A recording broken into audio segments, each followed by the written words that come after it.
ଗୋଟିଏ ଲେକ୍ଚର ସରିଲା ପରେ ସ୍ୱାମୀ ବିବେକାନନ୍ଦଙ୍କ ପାଖକୁ ଜଣେ ଶିଷ୍ୟ ଆସି ପଚାରିଲେ, ଆପଣ ବିଚାର ଶକ୍ତିକୁ ଏତେ ମହତ୍ତ୍ୱ ଦିଅନ୍ତି କାହିଁକି? ସ୍ୱାମୀଜୀ କହିଲେ, ଶକ୍ତିଶାଳୀ ବିଚାର ହିଁ ଆପଣଙ୍କ ସମ୍ପତ୍ତି ଅଟେ। ମୋର ଏହି କଥାର ମହତ୍ତ୍ୱ ଅଛି।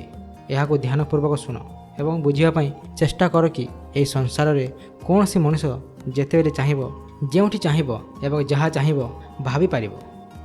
ତୁମେ ମଧ୍ୟ ଏହି ମୁହୂର୍ତ୍ତରେ ଭାବିପାରିବ କି ତୁମ ମନ ଶାନ୍ତ ଅଛି, ସୁନ୍ଦର ଅଛି, ଶାଶ୍ୱତ ଅଛି ଏବଂ ଏକାଗ୍ରତା ଏବଂ ଧ୍ୟାନ ମୋର ମନର ସ୍ୱଭାବ ଅଟେ।